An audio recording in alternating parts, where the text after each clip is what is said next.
Security 51 is the only game I've played where someone can arrive at work with a crayfish where their brain should be, and the immediate concern is whether their paperwork is in order. Because you are not a scientist. You are not even a soldier. You are the security guard sitting in front of an elevator leading several miles beneath Area 51. Your job is to check credentials, inspect employees, follow an increasingly concerning collection of protocols, and decide who is allowed into the facility. More importantly, you decide what is allowed to leave. And I say what very specifically. Security 51 is developed and published by Alawar. It describes itself as an atmospheric horror security simulator, inspired by Papers, Please and SCP-style paranoia. The full game is currently scheduled to release on August 12th. I played the demo, which begins with a warning that this is a very early build and may not fully represent the finished game. Keep that warning nearby. Some parts of the demo already feel confident and surprisingly complete. Others feel like someone tacked a sheet across a doorway, wrote classified aliens in Sharpie, and sheepishly asked you not to look behind it yet. Thankfully, the security checkpoint is not behind that sheet. Employees arrive at your desk. You inspect their documents, verify their access level, and check whether anything about them violates the day's rules. Sometimes the problem is obvious. Sometimes something feels slightly off about them. Sometimes the person standing in front of you appears to have experienced an aggressive disagreement with biology,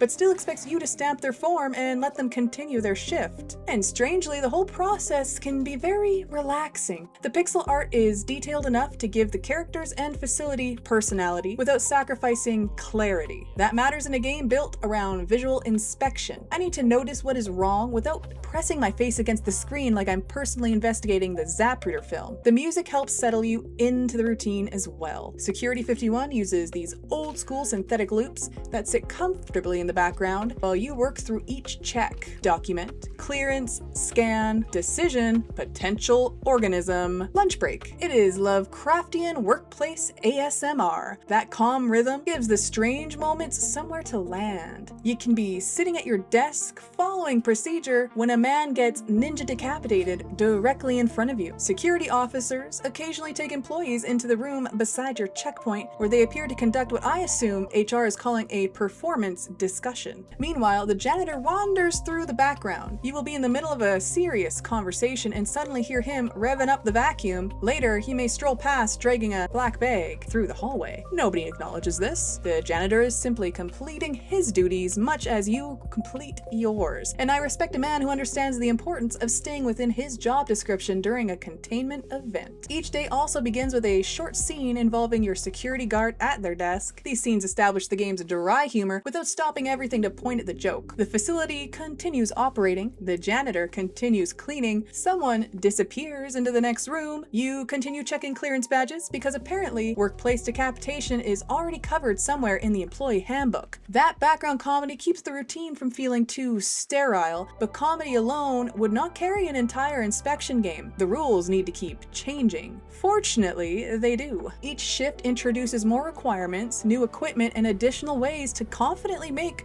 the wrong decision. You are also working against a timer, so you cannot spend 20 minutes emotionally interrogating every questionable forehead. Eventually, you have to make the call and hope the person approved does not unfold into something with several additional elbows once the elevator door closes. That pressure turns a calm routine into a steady little stream of adrenaline panic. You know what needs checking. You know how long you have. You also know that the man standing in front of you technically has the correct clearance, even though his answer sounded suspicious and his skull appears to have entered an experimental phase. The demo is not only concerned with what happens at the desk either. Between shifts, you need to manage your hunger and sanity using the money you earned through the day. You can buy food, items, and upgrades that improve some of your equipment or make the inspection process more efficient. It is not a particularly deep survival system in the demo, but it gives your wages somewhere to go and creates another little strain on your decisions. Do you spend money keeping yourself functional? Do you improve your equipment? Do you buy something that might make tomorrow's shift faster? The city may be infected. The bunker may contain unspeakable experiments, and somebody in the medical department is almost certainly growing an illegal second spine. But you still need to budget for lunch.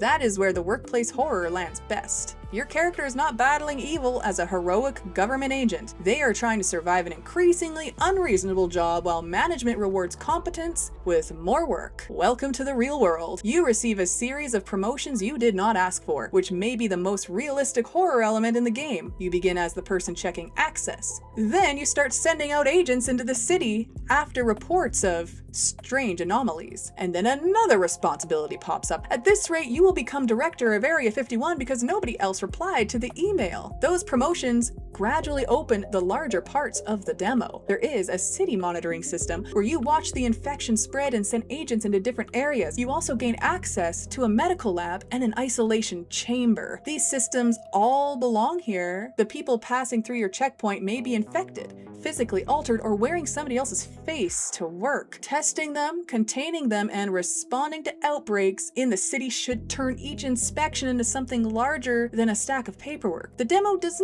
not take those systems far enough to prove that they connect. The city screen lets you send agents out, but I did not feel like I had enough information or control to understand the consequences of those decisions. The medical lab and isolation chamber felt similarly thin. They establish what your expanding role might eventually involve, but they currently feel more like introductions than developed parts of the daily loop. The full release is expected to add blood sample analysis, microscopic examination, and suspicious specimens in additional locations deeper inside the facility. Those additions could give the game exactly what it needs. The security desk is already satisfying. The larger question is whether everything surrounding it will deepen your investigation or simply give you more terminals to visit. Because the developers explicitly describe this as an early build, I'm not treating one broken meter as evidence that the whole facility is held together with duct tape and stolen clearance badges, and that left me with one major question. Do your decisions travel beyond the security desk? When I approve the wrong employee, does that mistake create a real problem elsewhere? Does the infection spread? Does the medical department discover something because I missed an anomaly? Can someone I allow underground return later with a new test result, a different story, or several fewer recognizable human qualities? The demo suggests that these systems should connect, but it stops before showing how far the consequences travel. That connection will determine whether Security 51 remains a satisfying checkpoint game or grows into the larger management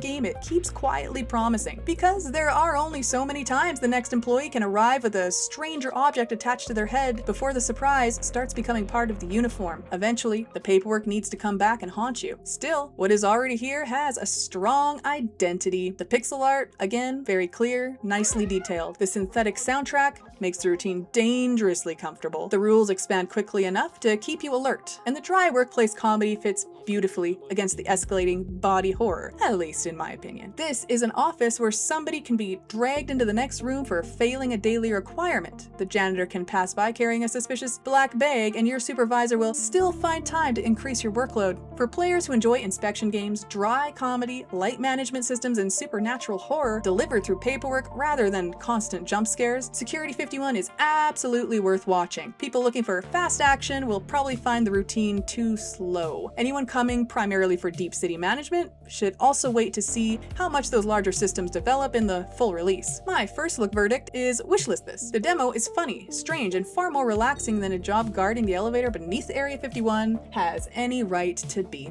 However, some of the surrounding systems are still waiting for their security clearance, but the checkpoint itself has already passed inspection. Again, Security 51 does release August 12th, which is fast approaching, and apparently the greatest danger lurking beneath Area 51 is trying not to prove yourself too competent, because management has already noticed.